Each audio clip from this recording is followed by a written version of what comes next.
Welcome to Advanced Course Part 2, Valleys and Peaks. Alright, if you're enjoying the content so far and haven't subscribed, go ahead and do so. If you want to support what I do and donate, you can find those details in the video description. And if you haven't checked out the Twitter and TradingView account, I would suggest you do so, as I post up my content release schedule and daily charts and things I'm working on there. Alright, without further ado, welcome to Lesson 2. Okay, valleys and peaks. How to identify valleys and peaks. So we're going to break down what valleys and peaks are first. So a valley and a peak is simply just a pattern that happens, right? So a peak looking like this. You see a move with a swing low and a swing high, and a valley looking like this. Right, so pretty straightforward, valleys and peaks, something everybody is probably pretty familiar with already. I'm just going to move my trading tools around here a bit, make it a little easier on the video. So valleys and peaks are pretty important because they not only mark a singular level, right? So if you had the swing low level, it would be here, but they mark a level off of a trend. So if you were to kind of think about it, going back to the first lesson in the advanced course, we talked about this a bit. If you were to think about it, how long does it take for a valley to form, right? So we're on a weekly chart right now, and it took 4 weeks for this top to be found. So instead of going something like this on a daily chart and finding the top of that valley, you'd have multiple levels of support and resistance in here. You'd have swing highs, swing lows, you levels here, levels there, things like that. But then you'd have also a level at the top. So you could have, 4 or 5 different levels in here for different reasons within, for different fractal reasons, right? Moves within moves, time zones within time zones. But really, by the end of it, you have one pattern that was created. So realizing that pattern has a strength, right?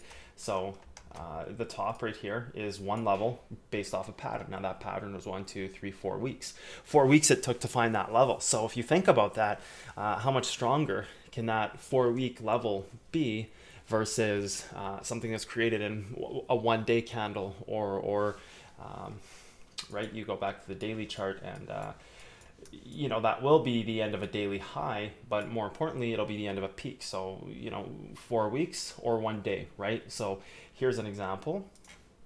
Let's find one here. So we would have a swing high right here, right? How important is this level versus this level, right? This is occurs over the course of 1 day. You have a swing high before kind of some downward pressure, right? So this happens in 1 day. So how strong can a level from 1 day be versus a level that was created over 1, 2, 3, 4 weeks, which is a month, right? So kind of to put into perspective a little bit there, you can see how there's such a differentiation in the amount of time that it took to create that one level versus that peak or that valley, right?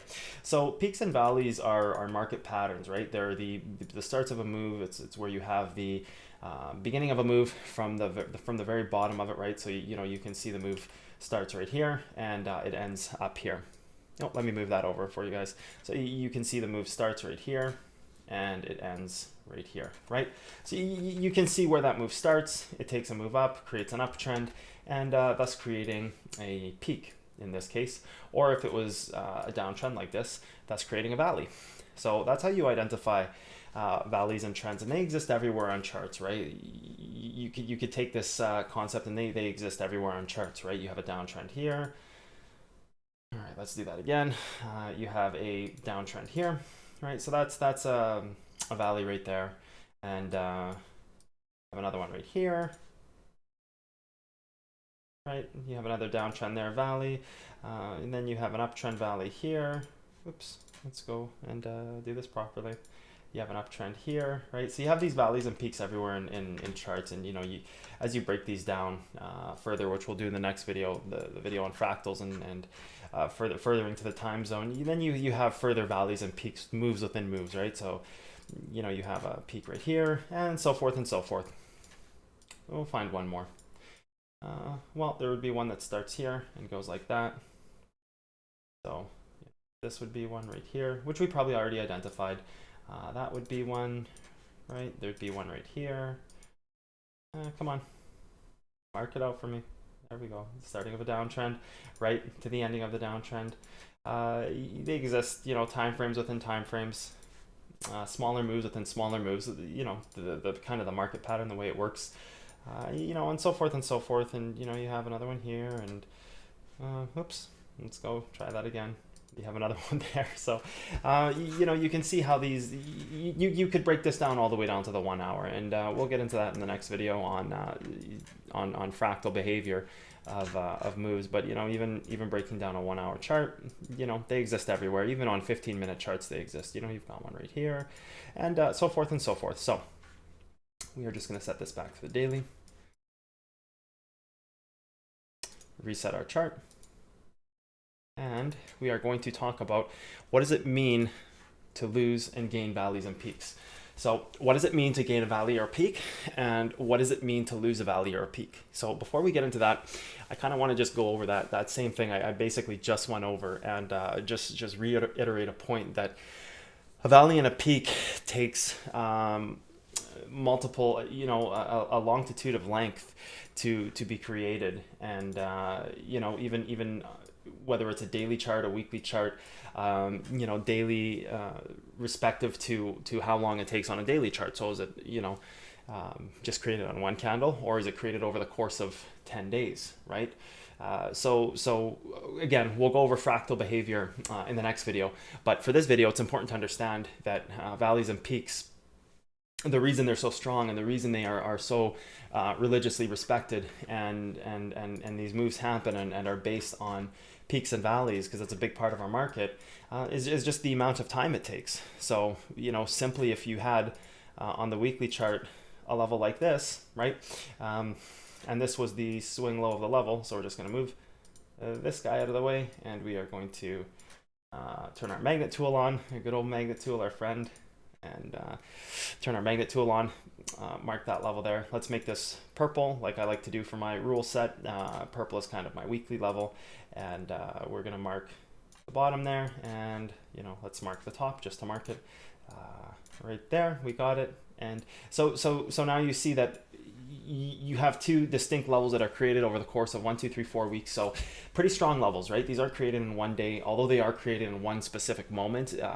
It is the start of a 4-week trend. So just to understand why valleys and peaks are so important, it's because they represent a larger time frame with levels of support and resistance. And then you can see when you kind of lose the bottom of this peak that was created, when you, good old magnet tool. When you lose this bottom that's created, that level of support, it wasn't because you lost a swing low, right? Swing lows happen, and you know, there's swing lows here, there's swing lows here, there's swing lows here, there's one here, there's one here, there's, you know, one here and here and here. Like, swing lows happen all over the place. There's one here, but really it becomes a process as you get to be a better trader of understanding everything that's happening, right? So everything we went over in the past about, you know, tops and bottoms of candles, and what it means when you have this swing low here, and you're marking out the you know, or whether you want to call the swing low here or there, it doesn't, you know, whichever one it ends up being in your fractal analysis. And then you have the top side of that and what it means to gain that. And that top side of that zone ends up just being another valley and peak, right? Another valley or a peak within a peak or a valley. So you mark out the tops and bottoms, and that just becomes fractal to a lower time zone. So again, fractal nature we'll go over in the next video, but understanding that all these different levels of support and resistance, they also serve a different purpose. There is no one level of support or one level of resistance that kind of trumps them all. They all act in a different manner. They all act to give you different information across different goals, right? So again, fractal nature, next video, another lesson for another time. But the concept of starting to understand how important valleys and peaks are becomes apparent. So we do have to talk about it a little bit, but not to the point where we're dissecting it, you know, down to being a whole entire lesson on its own, because it will be a whole entire lesson on its own. So, you know, why is this level important? That becomes why the valley and the peak is so important. Yeah, okay, it's a swing low. You can mark it as a swing low, but do you understand why it's so important? Well, no, and that's why understanding the concept and why valleys and peaks are so important and what it means when you do that, right? So think about that. You have the start of this downtrend here, right? That kind of ends there. So you have the start of one downtrend with the start of an uptrend that leads into another valley and peak downtrend. So 1, 2, 3, 4, 5, 6 6 or 7 weeks, somewhere between that time frame on a monthly chart, you know, you would break this down and you would see that, you know, respective to fractal nature, you have a larger time zone within a larger time zone. So now you have close to 2 months that this point has been created. So when you lose that point, when you lose the bottom of that that peak, realize what you're losing. It's not just that you're losing a peak, it's that you're losing not only a level that was created on a 1 hour chart, but a level that was created that it took 7 weeks to create, or 4 weeks to create on this side, or 7 weeks down here, or if you were to combine them both, 11 weeks. So how important does this level become? So kind of diving a bit deep into the theory of levels of support and resistance, how important does a level become when it takes 4 weeks or 7 weeks, or, you know, combine them both, maybe it's 11 weeks. We'd have to break it down further to see exactly which it is, but we know the minimum requirement for this one, because it's the bottom of this move up, we know the minimum is 4 weeks. So how much more important does that become than like a daily swing low, right? Because there's daily swing lows that happen everywhere. So really important takeaway, really important concept to get on board with and start seeing in all time frames, and something to kind of spark your mind's interest, I guess, before the next video, because the next video will be on fractal breakdowns, which is probably one of the most important things you'll ever learn in charting. Fractal nature is huge. So now that we've kind of understood why this is such an important level, what happens when we lose that level, right? What happens when we lose such an important level? Well, we create a pretty big downtrend from 13,000 sats all the way down to 3,500. So, you know, if we were to break that down, how much did we lose there? This coin moved down 73%. And the reason I chose to chart ARN is because it's been so hot lately, this past 24 hours. I kind of tend to do that in all my videos. I like to take coins that have moved in the last 24 hours or so, or whatever it is, you know, a week or 2 weeks or something of interest, or, you know, like I've charted Ripple because people have requested it. I'm charting ARN tonight because it had a big move up today, and we're gonna be able to go into this move and say, well, why did it have this move up? And we're going to be able to use these theories and concepts that I teach to show you. So what happens when it loses this level of great importance, right? This level that took that many weeks to create, when we strip away these tools that we added. Well, what happens when we start to close below that? You have a pretty big downtrend. Again, 73% of the coin. So that's why peaks and valleys and starting to identify these things become so monumentally important. And you know, think about that for a second. If this was a peak or a valley on a daily chart, what are we going to lose? 20, maybe 30%? Well, maybe not 30%, but if we lost a daily valley, what would we be losing, right? How many days did it take to make? 6 or 7 or 8 days? Well, if it took 8 days versus something that took 4 weeks, you know, the move is going to be substantially stronger. And same with the inverse as well, right? If you have something like this, where you've created a downtrend here, right? Well, we'll go to the daily now. Actually, we'll switch to the daily, and we'll start breaking this move down to the daily. So we are going to turn this guy red, because we are going to now identify the daily patterns, which I like to use red for. So now we can start to break down, you know, kind of a daily move, right? And where should we start on this one? Well, let's start right at the bottom. Okay. Right here. Here's one right here. So you have the beginning of an uptrend right there, right? So let's mark that out. I'm going to move that candle away. You've got the beginning of an uptrend here. Let's put our magnet tool back on, right there. And this will be the exact same thing we just did with the weekly level, and that's why I chose this spot. Yeah, good old magnet tool. So you can see here, right? Let's expand this further. You can see here that you have the start of an uptrend, right? So you have the start of an uptrend, you have the top and the bottom of this uptrend. So you have two pretty important levels to decide what this move is going to do. Just like when we have, you know, the bottom zone of that swing low, and, you know, the stuff we go over in the other videos, now you can see it adapting to trends and patterns. And when we start to lose this move, well, the second we lose it, look what happens. We start a new downtrend, right? The second we lose this level here, not going to say it, but you guys already know. The second we lose this beginning of this downtrend, right? Second we lose that, well, look what happens. We create another big move down. And how much was this move down, right? From this point to here, right, where we marked it up before. Well, it was 61%. It was pretty substantial, actually. It was a pretty big down move. But we have moves within moves there, because actually it kind of stops here and it does another thing there, and it's moves within moves. But it was probably fueled off the losing of this weekly value, fueled this violent move down, and it looks like it tried to have a bounce target here, probably based off something in the past. But obviously it couldn't gain, right? Because it couldn't break out of this trend, and to break out of this trend, it would have had to break the trend that created it, right? So you have a downtrend here, so you have a downtrend that starts here, which is actually the top of this valley right here. So you'd have to start closing above this, above this range right here. Otherwise, what are you doing? You're just failing a valley, or you're okay, this tool's not working, right?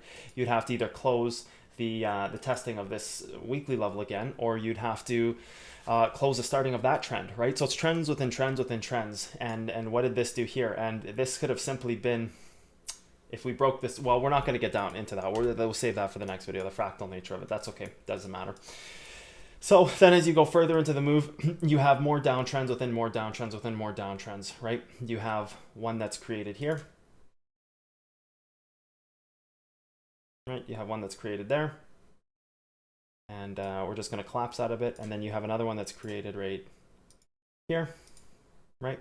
So let's start marking these levels out to start dissecting and understanding how these work. So it's really all about identifying where downtrends start, okay? So if we were to identify this as, well, we'll say downtrend starts right here, right? Say downtrend starts right there for that. You have another downtrend that starts here. It looks like it had some sideways motion here. You have another downtrend that starts here, right? And then you have another downtrend that starts here. And you can even say that this downtrend doesn't exist, because if you were to break this down fractally, it would become a larger part of this move. So we clearly have two trends here. We have one right here. Come on, Magnet Tool. Stop being funny. We have one right there, right? And we have one right here. So these are kind of the areas that we know need to break, right? So if this becomes a level to break, what becomes a level to hold on the upside, right? On the upside, this would become the level to hold right here, right? Because then you have an uptrend that starts here and kind of goes like this, fractally, right? So you have an uptrend that's holding, and I'm going to turn the uptrends to yellow for the rest of this video so that we can see the distinction between them and not get confused. So, and I'll type that on the screen so everybody can follow, right? So we're going to have uptrends, or okay, yeah, we can call them uptrends and peaks, uptrends slash peaks. There we go, uptrends slash peaks, yellow. And let's actually color the text yellow too, because everybody knows I'm a bit of a nit like that. And we can put downtrends and valleys as, I guess that's teal. We can call it blue. We'll call it teal. We'll call it what it is. Downtrends and valleys, right? Downtrends and valleys. That's gonna be teal. And I'm gonna say it's that color. It looks like it. So just so we have it labeled on the screen, so everybody can follow, and there's no kind of confusion or underlying questioning here. Uptrends and valleys and downtrends and peaks, right? So we know that if we start back on this downtrend here, right, where this trend starts, where this downtrend starts, a few things are happening, right? We've got kind of that the bleed of the move that needs to break, right? And if you were to go here like this, right, and you were to go from this high to this high, that's the downtrend, which is also the peak. And when it starts to move sideways out of that, you see that the breaking of trend, right? So not important for this lesson, but hopefully you guys remember from the beginner's course about how bleeds work and how trends start to break patterns and get out of their current trend, right? So we know that this level here, and we're going to turn this to teal as well. Oh, actually, it's a daily level, so we'll leave it as that color. But just to know, this is the top side of that trend, right? This level here is the top side of that trend. So we know that before we can reverse market direction, we have to close out the starting of this valley. We have to close out that starting of that downtrend. So really, sometime in the future, we have to close this level out here, right? We have to close this level out. And interestingly enough, if you go to the move that happened right now in this past, I guess, what are we on here? Daily chart. So 1, 2, 3, 4, 5. You know, whatever's been happening here for the past 9 days, it held this trend, right? It kind of tried to go down and maybe targeted this trend here or the start of this move. I would say it would probably be targeting the start of the move up. So this was the large move up. It would have been targeting that to start, but you know, not important for this video. But what the important part is it held this trend, right? So it actually held the downtrend that kind of ended this move. So it's holding a trend line, right? So you can see it in the future, it's bouncing off this level before it takes a big move up. And these holding of trends and these testing of trends and these breakout of trends end up being the fuel for the move, right? This is trend reversal. This is when you see big, large moves happen. This is when you see the bottoms of moves. This is when you see confirmation that a move is reversing. This is pretty monumentally important information. Now, if we were to go to this level here, and we know we've started an uptrend from this point here to this here, right? We know we've started an uptrend. So what does that tell us, right? That tells us that we have our trend level here. Let's put that magnet tool on, get it exact. So this was the start of the trend. So if we need to break this side in order to reverse, that means we need to break this side in order to continue to move down. Does that make sense? So it's all about where the trend starts, right? This is the start of the uptrend, just like this is the start of the downtrend. So those are the levels you need to gain and lose, right? So if we were to reverse this downwards momentum, right? And let's just move some of these lines off here. They're getting a little, I'm gonna start moving all this stuff because we no longer need it. You guys know what it is now.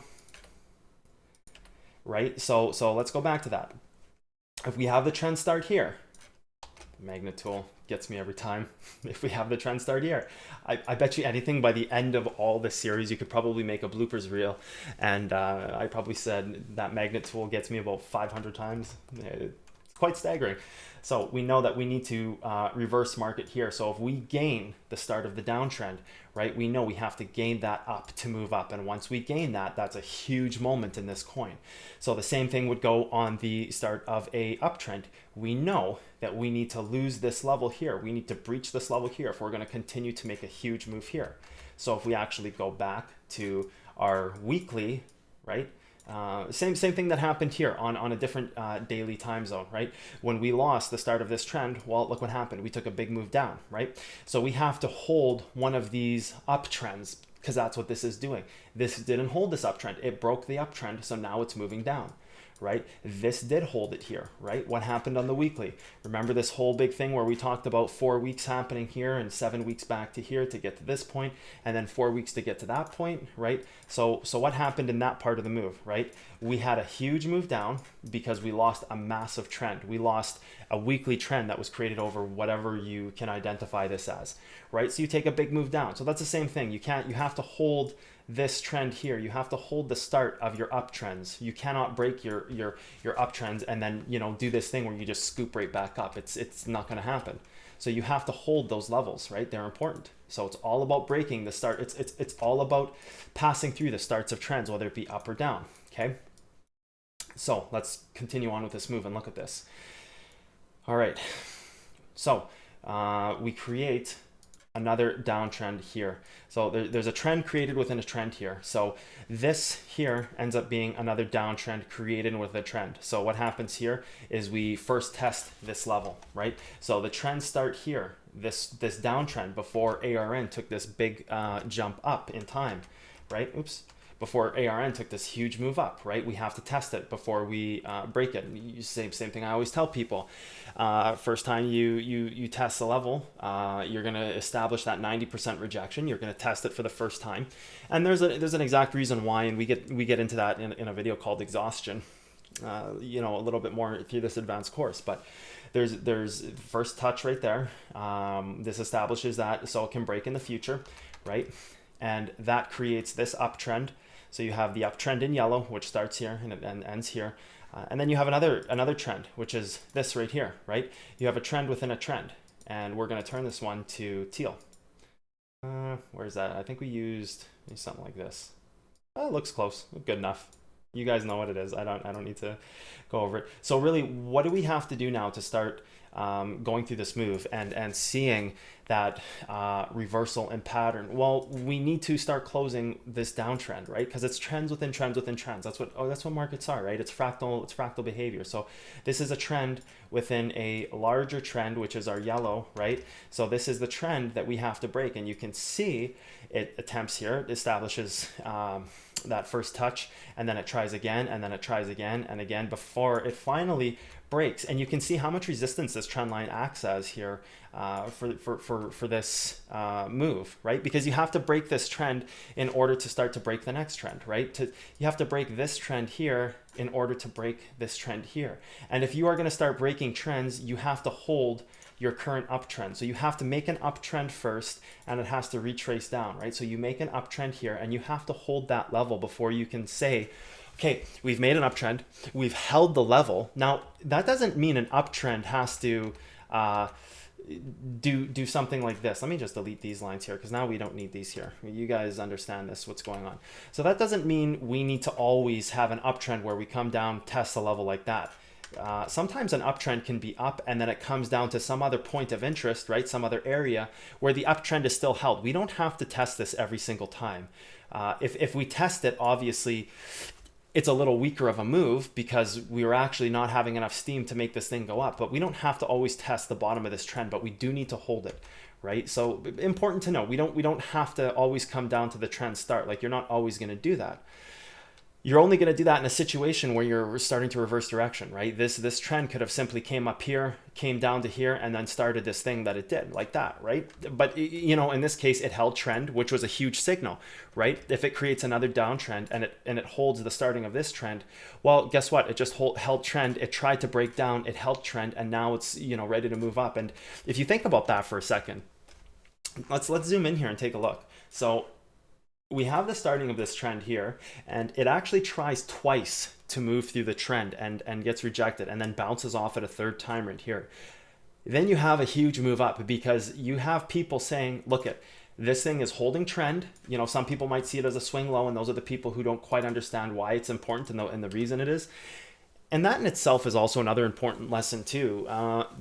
Again, to go back to the beginning of the video, to understand why it's such an important level, because that will make you be able to see it in the future and not misidentify levels. The understanding of the why it's an important level, and not just saying it's a swing low to be a swing low, because swing lows exist everywhere, but to realize that it's a trend, right? That's the strength and the power, right? So think about that for a second. We have a downtrend here. We try to break it, further going back to here and breaking this move here, right? We try to penetrate that, and we do break it, but it rejects, and it rejects over and over and keeps bouncing. Well, you're going to have a huge move up after that kind of rejection, because people are seeing that, and they're saying, you know, the big institutional traders are seeing that, and they're saying, we just held trend, we're going to start to reverse, and if we start to break this level, we are going to test the next level up. Okay, so let's see what happens, right? So we actually test and break this level now here, the one that we have circled. Let's get rid of that now.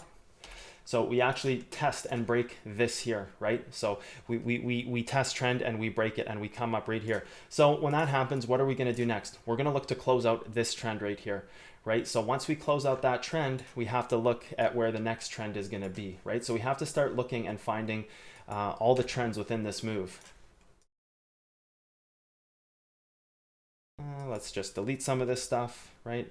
We're just going to get rid of all this stuff here, so we can start now. We've understood why this is being held here, so we're just going to delete the rest of this stuff. We don't need it. It's not relevant right now. Just want to clear up the chart to make it, you know, very crystal clear. So now we have to start to see where the next trend lies, right? So you have a trend here, right? You have a huge downtrend there. So that would have been the level to break and hold. And it did. And that's why it moved up so much to 15,000 sats, right? So let's mark that out as a weekly trend level.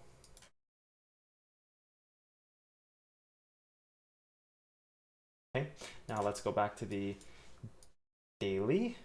And that happened right here by the looks of it. Let's put our magnet tool on. That happened right here, and you can see first touch was already actually established on this move already. So you have that there, and you can start to see where it's closing out the trend, right?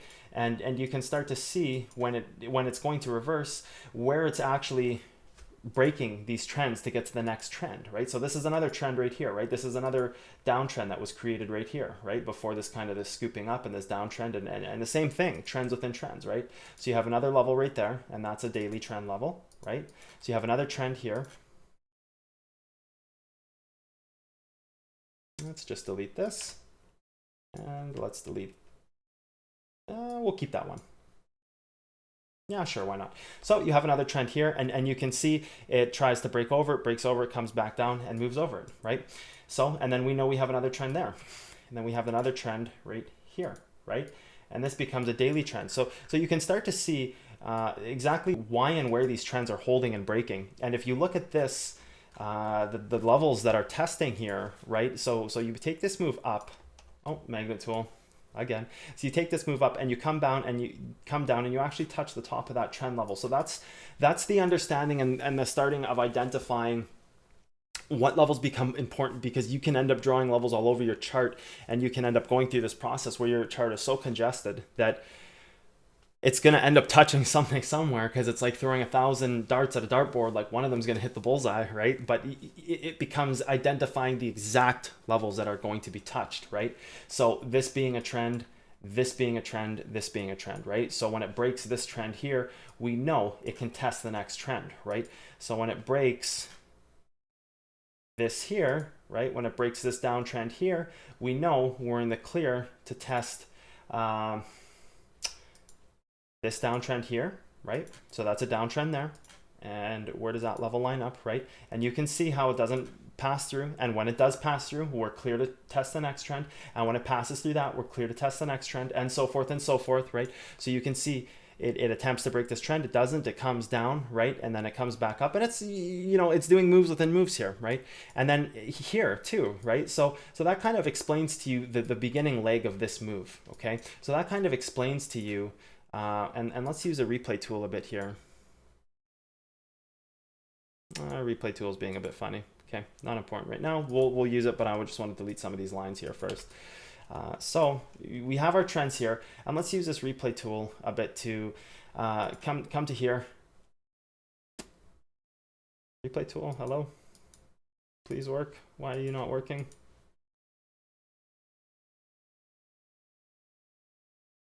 Let's reload the chart. Try it again. So for the third time, replay tool, let's go back to here. There we go. So in this move, you can see where the trends were identified, right? So as you step through the move, and we're going to draw these trend lines, and we're just going to get to the point where the swing high was, right? Right there. So that's where it first touches that trend. So that's where you can see where it establishes that first touch. And this creates the bottom of that trend. You know, to redraw this out one more time, because you guys really have to understand trend concept in great depth, right? So now in this move, if we knew this was happening, we could say, okay, we have a downtrend. We just established first touch. First touch is going to get rejected 90% of the time. So kind of important to establish that first touch in order to start to break that level. So we know the level is there. We know we first touched it. Now in the move, we could say, okay, what's the next events that can happen? So if we were to list the events that could happen, we could first touch, which allows us to then break that level in the future.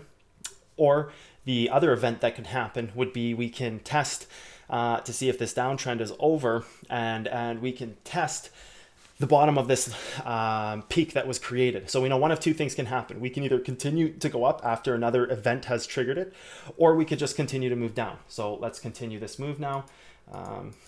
We go down and we test that level and we hold. And at that point there, we can say, okay, we've held this level. Now we have another trend that we now know we need to break, right? So it's a level with or a move within a move. And let's color this back to teal. It was that one. I keep forgetting which one it is, but I'm getting there. Something like that. So now we know we have to break that downtrend right there. So when we break that downtrend, we know that we have to first touch, reject it first. Then we know we have already first touched this trend right here. It's close enough to be considered first touch.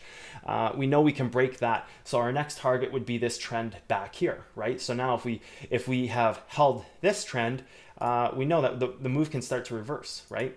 So now we go through the move, and we can see we established first test of that trend break there, because this is pretty clear at this point that this move is holding, and this is about to reverse and start breaking these levels that it's already set up to break, right? It's already set these levels up to break, like it's already set that level up to break there. So we know it can, pretty much immediately go up to here. So, at this point down here from 3,000 to 8,000 sats, it was already clear and identified that this move was going to happen, right? So as we go,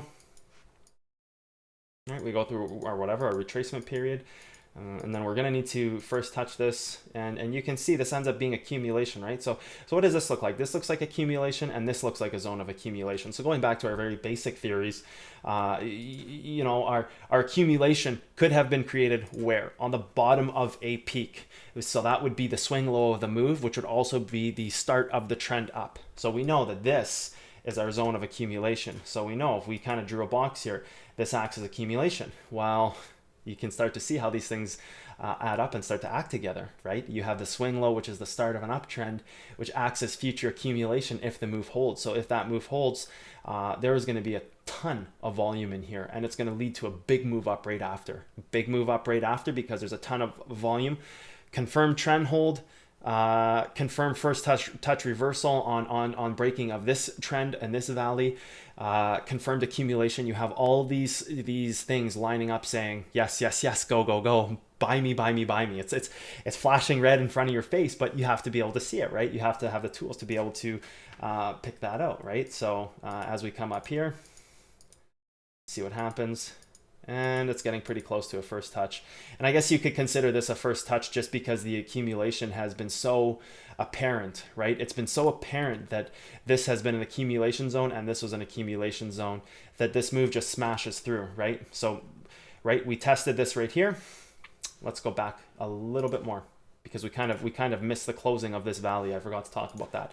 So, right, we know this is the target here of the current move we're in. Now let's keep stepping through this. We already established that there. This is becoming accumulation zone. It starts to close above that, right? It at that point it gains this valley, right? It gains the valley. So it's now starting to reverse its downtrend. It already started back here, right? This would have been perfect entry right here for obvious reasons. But now it's actually starting to close valleys that started these downtrends. So now it's closed its first valley.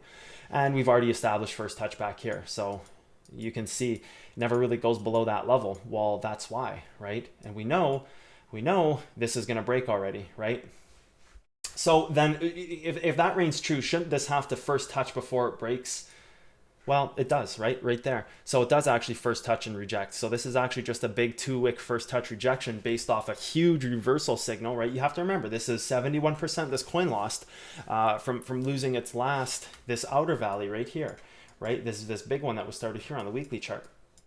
So rightfully so, it takes a huge move up, breaks a few valleys, and then comes back down, right? So now we have to move through this thing, and we've already established this move here. We've already established this move here. So what's next? Well, it's going to be the attempt to close out 11,000 sats. So what happens next? Where are we going next? Well, and it does, right? One candle, right? After it recloses above that valley, and let's talk about that for a second, right? So this again, right? It's the same concept. We need to first touch this level, right in here somewhere. We need to first touch that level. We need to establish first touch, and when we break and close over that after first touch, right, we first touch it there, we come back down, we try to break it again, right, first attempt.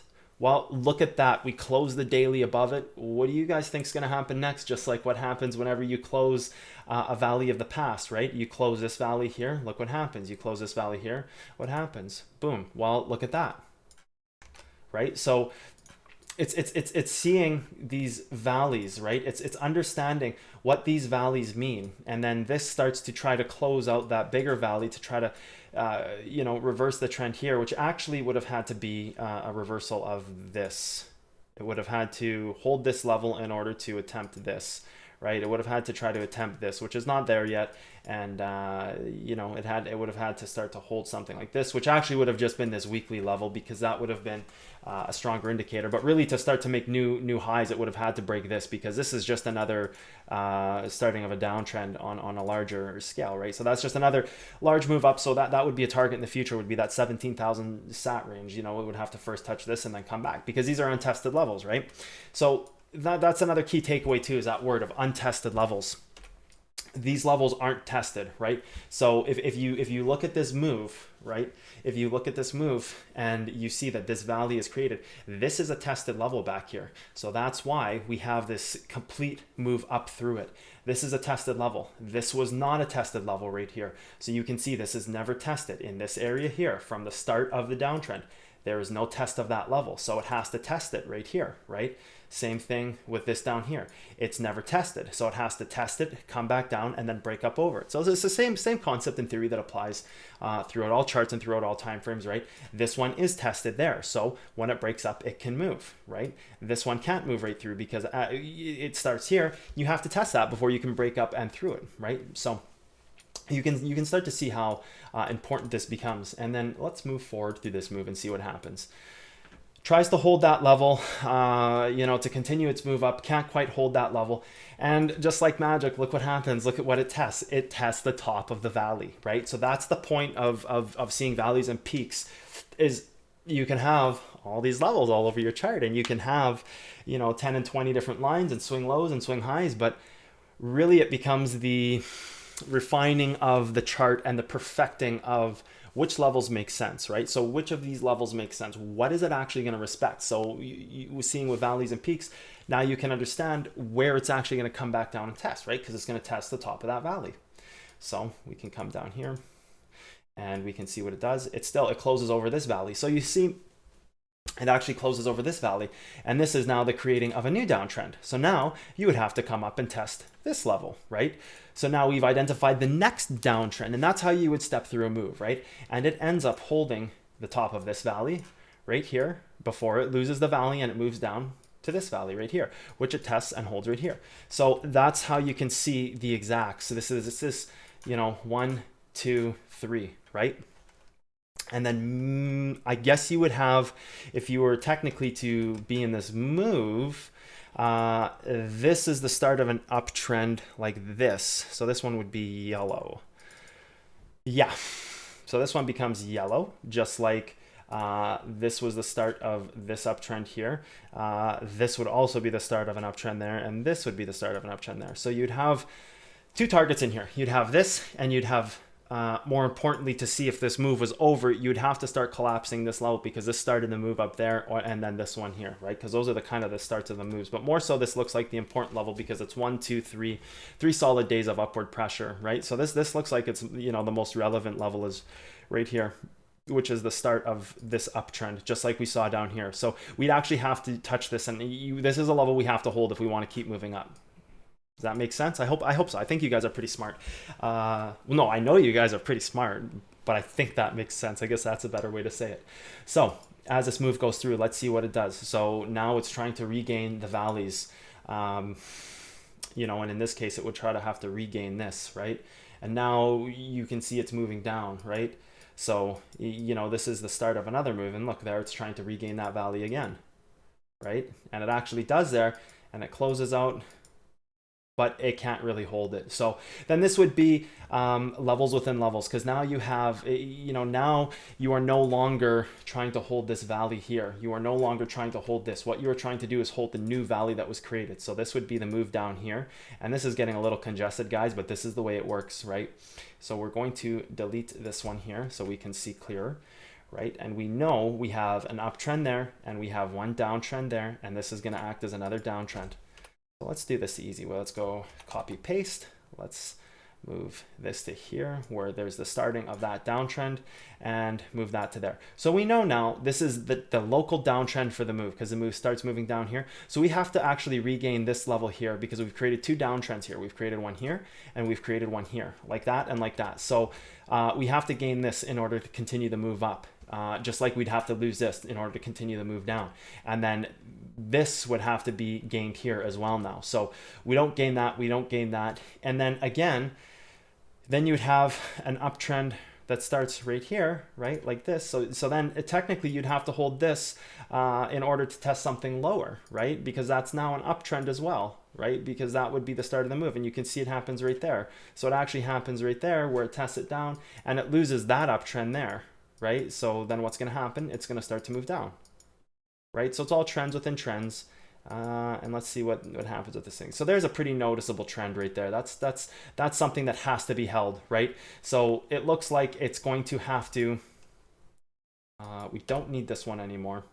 We don't need that anymore. We do know that we need to hold this as a worst case scenario. This is going to be the starting of that move. This has to be held, right? This has to be held, or this is going back down to test another valley or a trend. For now, we are testing the top of this, right? We need to hold this.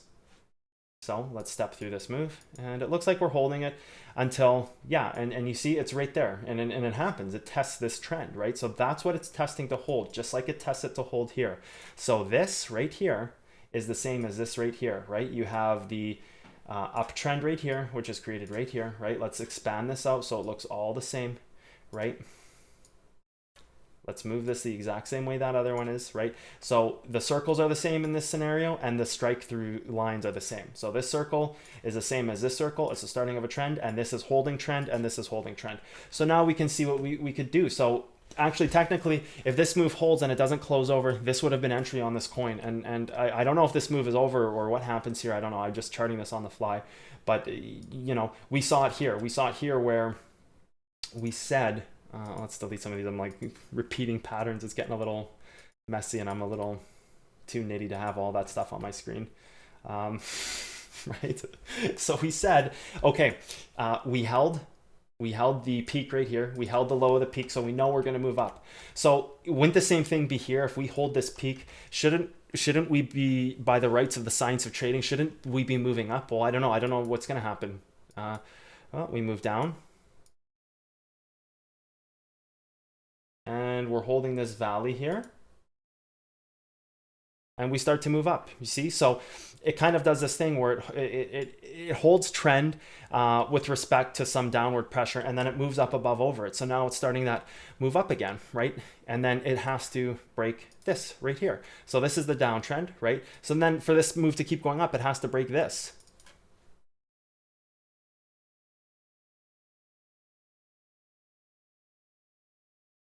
So you can see that when this is, what would happen if we change this to the weekly?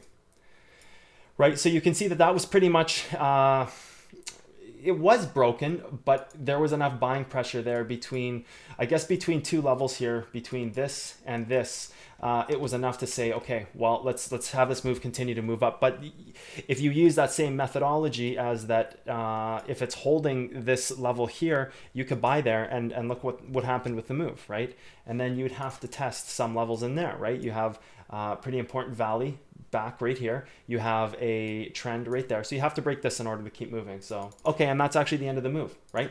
So now you guys can see that this is, right, this is creating trends within trends within trends, valleys within valleys within valleys, and moves within moves within moves, right? So if we were to go to metal, yes, metal was a pretty big winner this past few days, and it was for a pretty exact reason, right? And I'm just going to go through this quickly here. You have a downtrend here, right? When this breaks, what can it do? It can test this right here. Same thing as Bitcoin Cash SV. Same thing I showed you guys on Bitcoin Cash SV, which can then test this downtrend, right? Which it does. Which then, if it breaks that, it can test the next downtrend, which would be here or here, one of the two. I guess here would be the starting of a long-term downtrend, or this one here, probably. Well, it would be both, right? You have a downtrend here, which starts the bigger move, right? Because that was our last swing up, and then you have this downtrend right here. So you have downtrends within downtrends within downtrends, right? But let's just see, you know, we've identified a downtrend here. Let's just see if this level lines up. Just just like that, right? Let's mark out these trends, and let's say here's a downtrend here. What happens when it breaks? It tests the next trend, and the next trend is right here, right? So what happens when that breaks? It tests the next trend, and the next trend is here, right? So let's see. Let me do this, bang, right? And then that would test this, right? Because those are our downtrends. So these are our downtrends on the chart. So if we were to break this down into 4-hour charts, what does this start to look like, right? If we were to break it down into 1-hour charts, what does it look like? Right, we're starting to break this thing down. Let's go 15-minute charts. What does it look like? Let's try to find some pattern unity here and zoom in. I guess we only really have to zoom in on this side because we already know where those levels are, right? So, you know, if we were to go to a 15-minute chart and just go through this thing, let's use that replay feature. So we marked out our levels, right? And you know, I'm not going to go too much into fractal behavior here. That's, you know, next video we'll break that down. But then we go and let's see how this move progresses as it goes, right? Okay, so, you know, we establish that we've gained that, and then what happens when we gain that, right? When we gain that valley, right? We start to get that upwards pressure, just like magic. Look what happened, right? This is why we need to know the exacts, right? Because there's an exact that happens. It's not a guessing game. It's not here's 50 levels, one of them is going to get touched. Well, look what happens here on a 15-minute chart, right? Let's bring it back to here, right? As it goes through this move, right there, first touch rejection. What does that look like? First touch rejection on the 15-minute chart, right down to the time zone. Like, you can't make this stuff up, otherwise it would have just broken right through and soared right through, right? So this is it right here. Like, this is what you're seeing is the exact science of trading and what happens, and it's that first touch rejection like we always talk about, right? And then let's see what happens here, because these are untested levels. This will do the same thing, right? Well, look, it's holding that valley. So what's going to happen? It's going to test the next, right? There it is right there. Test it up. Holds, it's holding its uptrend, right? We're not going to break the uptrend down. All we're going to do is we're just going to watch this move, right? And right there, you can see it right here in the moment, right? It holds that valley, right? It first touch rejects, bounces, right? First touch rejects, bounces. And what's it going to do next? It's going to first touch reject, bounce this. And it happens right there. Boom, first touch rejection. You can't break through the level without first touching it, right? You have to establish that first touch, because 90% of the time, those are short targets, right? You just sell every time there, and you just buy down cheaper. And if the move is still moving up, you can just dissect it even further, right? Looks like it's trying to break the valley down. Is that the top of the move? Yeah, that's the top of the move. Actually, that was the final touch. So, you know, had you seen this valley and this downtrend where this downtrend started, you could have hit the tops of every time it hit the tops, and you could have averaged it down quite nicely. And then, you know, it loses this right here. So what's it going to test next? Like, in my opinion, it's going to test the start of this uptrend. So we're going to see 740, or we might see some other level relevant in here, right? This is the start of an uptrend. It would be somewhere in here would be the start of this uptrend, because down into a minute chart, right, it would be the start. So, right, we're going to come down and touch that, and then probably break down further, and tries to break up, can't, right? Tries to break up again, can't. Starts to close up, starts to gain that upwards momentum, right? So you see how when it starts to close up, it starts gaining that momentum, but then it breaks down, and the move starts breaking down and losing, right? And look where it slows down, right? It slows down right on that valley. On that valley top, it slows down. Oh, okay. And that's the end of the move. So you guys now understand that valleys and peaks have, you know, an exact, and this is the way they work, right? It's trends, it's reversal. It's how you can clearly see trend reversal. And there's a lot more to it, right? There's where do you get in? How do you confirm entry? How do you see it, right? Like, there's more that we're going to learn about this, but, you know, for this lesson, it was pretty vital for you guys to understand that these peaks and valleys are nothing but trends that are closing, and why they're so strong, and how come they are respected, right? Because they are just trends within trends within trends within trends, right? Bigger moves within bigger moves within bigger moves. And then if this was to close, well, this will be next target, and we've already established first touch. So as soon as metal starts to complete its right the next time metal has its move up, we've already established first touch. So we know for the future this can just be pushed right through. So if we do this thing where we come up here, this is the next target, right? 1398, that's the next target. Has that been tested? That becomes the $1 million question. Is this considered a test? Let's take a look. What are we at? 1384 to 1398. I would consider that a first test. You might see rejection there, but I would consider that a first test. And let's take a look at this. Where's the next downtrend? The next downtrend starts somewhere around here. This becomes the same question. Is this enough to consider this a first touch? I think so. I think this is already a tested level. And I think this is already a tested level. So I think we actually have two previous tested levels. So where can metal go, right? Where can metal go? Okay, can it go to the next start of the next downtrend? 1691. So at the beginning of the next move, is 1691 the target? So when this thing actually starts to move up, if it keeps gaining steam, 1691 becomes target, I guess. Yeah, I haven't broken this down very much, but 1691 becomes target. Or is this target, right? Because this is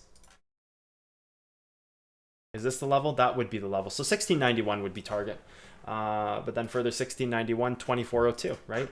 And 2402, just like Bitcoin Cash, right? You close valleys that close valleys that close valleys, and you can start to see now this is starting to look a lot like Bitcoin Cash did, right? And actually, look at this. This was the start of a downtrend, and it's a tested level. So is ultimately 8,000 sats the ultimate test for this? Are we going to see an 8,000 sat metal coin? I don't know. You have to, the charts tell you over time, but you can see how the trend's been tested and what's going on. And this looks like the exact same thing we talked about in the first video, which was Bitcoin Cash SV, and you guys can see the similarities and how the move could potentially play out based on levels that are tested from the past and valleys and peaks and how they're starting to close out, right? So can't really make this stuff up, guys. I just chart the stuff on the fly, and it ends up being what it is. So, chart your own charts, look at valley closes, and when a valley closes, watch the move up. And we'll go over how to get proper entry on those valleys, because there's a way to get, you never kind of want to wait for a valley like, okay, a valley just closed, let's get entry now. No, you want to get entry earlier because it reduces risk. Because nothing is guaranteed in the market, right? Something could be breaking a valley as Bitcoin is moving down, and then all of a sudden Bitcoin moves down and the market moves parabolic and the move smashes and you just get crushed, right? So you can't always just say entry, okay, well, the valley's closed, I'm going to take entry, although that is a pretty staggering signal. Great, there's a way to find entry earlier. And you guys saw one variation of it, one form of it, on the first chart we did, which was ARN, which you saw the peak created and the bottom of the peak held, and it started moving up off the peak. So that would have been one of the many different ways to see confirmation of a move, right? So what does it mean to gain or lose a peak or a valley? I think we went through that pretty clearly. Gaining and losing valleys recap, walking through the move. So we walked through the move. On both coins, we actually walk through both coins, and valleys and peak identification. Well, I think you guys understand now, and this is a pretty important lesson to learn, because it really starts to take support and resistance and funnels everything you learned into a stronger form of it, so that you can refine your charts and reduce the amount of congestion and start to say, okay, well, we have all these lines, but really what's being respected and what's not being respected, right? Which one is actually the one we're going to bounce, and what should our target be? So this lesson here should clear up targets for you, exit and entry targets, without knowing how to confirm entry and exit, because we'll go over that in the future. This should at least clear up targets, right? So this video can be a sequel to the targets.